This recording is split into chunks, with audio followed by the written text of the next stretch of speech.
The Severn Park Fire and Rescue Training Centre is a brand new state-of-the-art multi-million-pound training facility. Purpose designed and built to enhance the training experience both for fire service personnel and the commercial sector.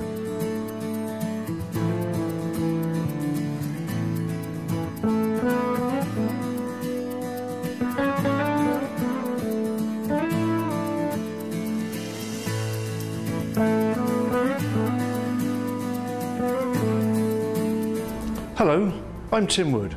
Welcome to today's presentation on passive fire protection for electrical installations.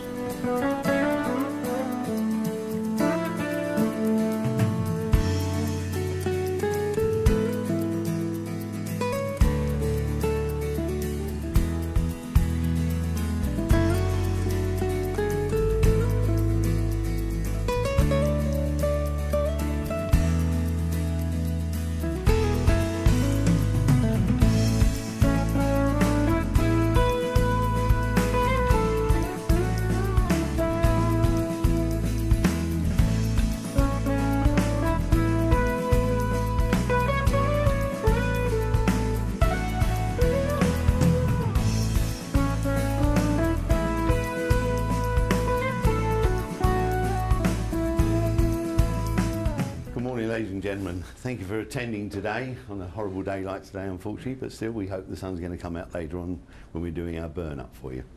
I want to talk to you now on passive fire protection for the electrical contractor. We did a very similar thing to this a few months ago for the builder, where we did all sorts of things that would interest the building line of things, but now it's for the electrical contractor, because there are so many places now where fire can get into buildings, and so we need to stop this happening.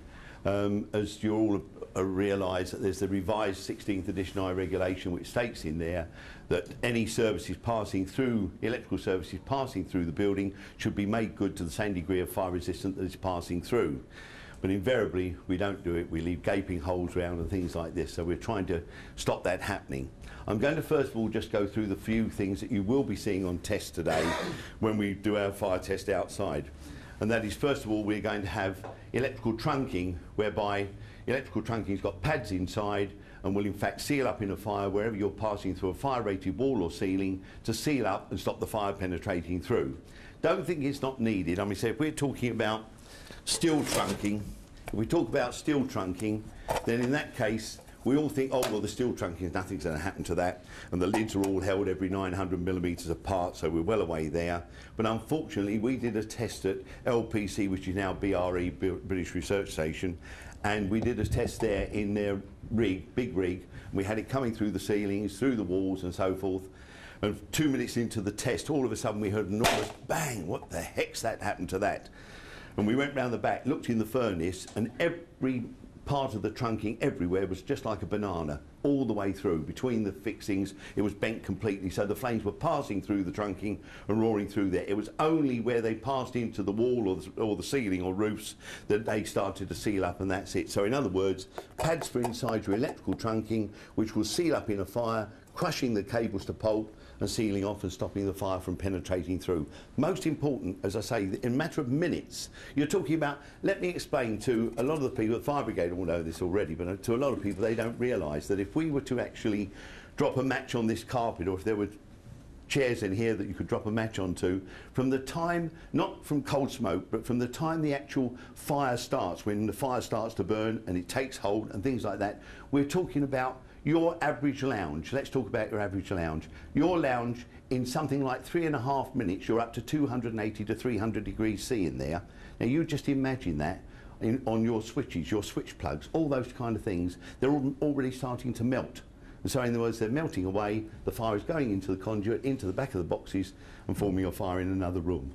So in other words, pads for inside electrical trunking, and we also do pillows for there where you want smoke sealing. In other words, like London Underground, the hospitals, Channel Tunnel, places like this, where you want smoke sealing as well as fire sealing. So the you don't need the pads then, the intumescent pillow does the job for you, allows for 30% infill under IE regulations, or 50% if you allow for the air between the cables, and the whole thing will seal up in a fire, and that's it. And we put tags on them as well, so the electrician can't take it out and just throw it away. He's got to put it back in again before he puts the trunking lid on. So that's our steel trunking that you will see today. We also do the same thing for plastic trunking as well, where you've got plastic trunking going through a brick wall, concrete ceiling, block work, anything like this at all. Pads for inside there, or we do pillows for inside again to give you smoke sealing as well. But where you're passing through a hollow plasterboard wall, say something where you've just got 2 layers of plasterboard, timber in between, or steel studding in between. So in other words, we do a tubing material, this one here, which would go to the size of the trunking. This one's only small, but for the size of the trunking. And so in other words, all you do is you just cut this through to the between plasterboard to plasterboard, slice it through the middle, wrap it round the actual trunking, and then peel off the double-sided tape, stick it together, and that goes through your hollow plasterboard wall. And we've actually, there's a fire test at Trada there for 67 minutes, and that's with 6-inch plastic trunking, plastic piping and copper piping as well. And the whole thing sealed up completely in 67 minutes and stopped the fire penetrating from one side to the other. So that's another side of the thing which you'll be seeing today, but you'll be seeing the steel one. We then next come to boxes on walls. In other words, think of your own house. In other words, you've got between your kitchen and your dining room, you've got a double 13-amp point there, each side of the wall. Or you've got, when you come in your hallway, you turn on the light in the hallway, but you've got the lounge door there. And behind the lounge door is a switch there as well, so the cable's passing through. So in other words, gaskets for inside those boxes. Again, don't think they're not necessary. We've done all these tests to ensure you and to make you realise how necessary they are. We did a test at Chiltern on 9-inch block wall with boxes in there with double 13-amp sockets and single 13-amp sockets, switches as well, brass, stainless steel, plastic ones, everything, with and without our gaskets. The ones with our gaskets in, unfortunately, went for 4 hours. We don't want 4 hours, but it went for 4 hours, so I can't give you less than that. But the ones without the gaskets in, 5.5 minutes, we actually had flames coming through the other side. The stainless steel ones were already burning. The cable was burning inside.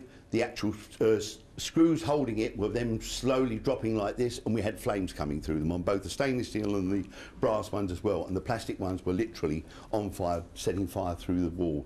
5.5 to 6 minutes, and we had flames through there. So most important, gaskets for inside boxes like that in the metal boxes. But then we come to this one here, which is the real joker, and that is dry lining boxes. Most important, you've now got people like MK are now starting to put them in their boxes, Rexel Senate, people like this. But in fact, you've got gaskets for inside dry lining boxes, most essential. I went to Build Test Centre, which is British Gypsum, up at Derby, Nottingham. Went there and I said to Phil Barnes, will you build me a petition, a 1-hour petition? I want to test boxes to see what will happen. And so he said, I'll put a 70-minute one up for you.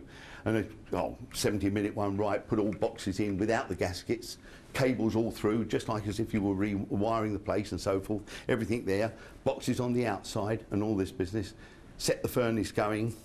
And we were all talking, he said, would you like teas and coffees? And he has to go up by the furnace to go to the tea machine to get them for us. And this was, by this time, it was about 10 minutes, and he was just going to walk up the stairs, and he said, get out the building, quick! And we ran to the door, and the whole of the petition just crashed in front of us, completely finished, packed up everything, and the lot. They had no idea this was going to happen. When we put our gaskets in there, the following day we did the same test, 71 minutes with it, with the gaskets inside. Most important, these boxes just melt. So in other words, you're not only allowing the cables to burn inside there, but you're actually burning inside the petition. These are melting, your plates all melt on the front. Don't think again, stainless steel and polished brass, things like this, oh, well, they won't burn. I mean, you just take, this is plastic, so in other words, they will start to sag, and as they sag like this, and that's only, you're talking about 2 minutes into the fire, as they sag like that, so the flames go inside, and the whole thing's on fire, all your petition's on fire. So most important, dry lining boxes, gaskets are inside those as well, a most important part.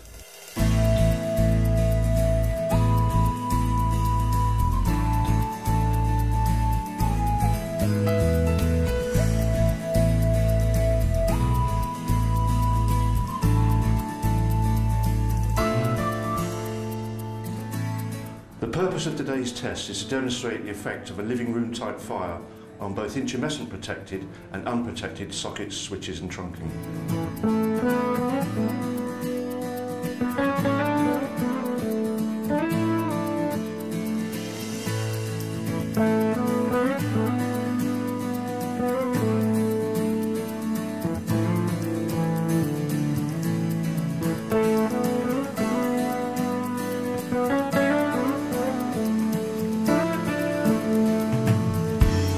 7 park staff are seen here igniting the fire, which is designed to simulate a living room fire.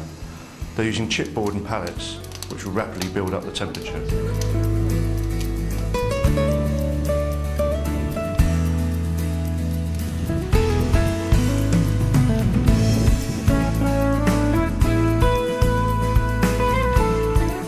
Temperatures have been recorded throughout the test, and here you can see we've reached a temperature of over 400 degrees Celsius already. With temperatures now reaching nearly 440 degrees, a flashover is about to occur, at which point everything else in the container will spontaneously combust.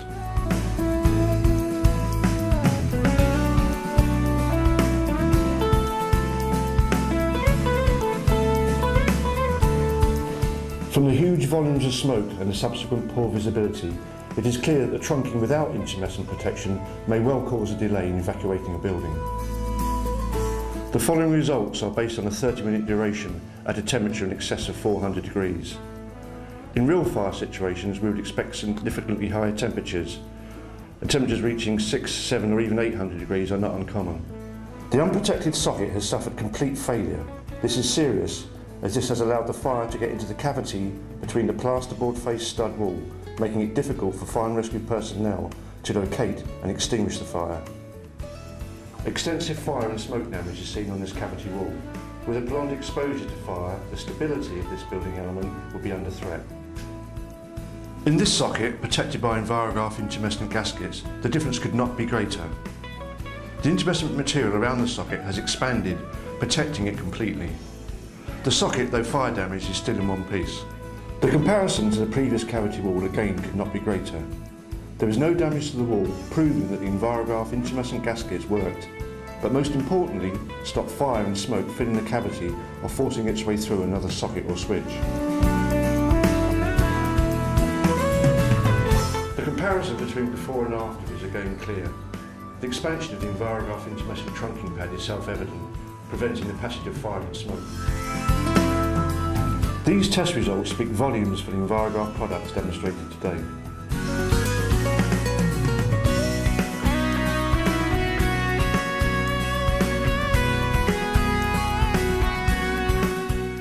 As a fire safety manager, I'm always looking for ways to help maintain and enhance the competency levels of staff. By working in partnership with EnviroGraph, this has helped as a step towards that. The fire tests at the Joint Training Centre on the day showed that the electrical products of EnviroGraph maintained the fire safety structural elements required. The training day I attended was really interesting and something I'll definitely find useful in my role as a housing standards officer. The training day was a very useful day, like I say, for myself. Found the products very easy to use and therefore more than likely to be used out on building sites within our industry. So, like I say, it's a very, very productive day.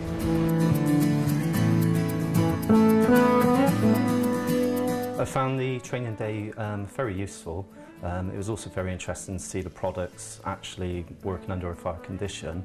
I believe that fire protection is an important part of building design and also in the construction, and something that shouldn't be taken too lightly. I was impressed with the sort of fire protection products and solutions available from EnviroGraph. I do hope you enjoyed today's presentation.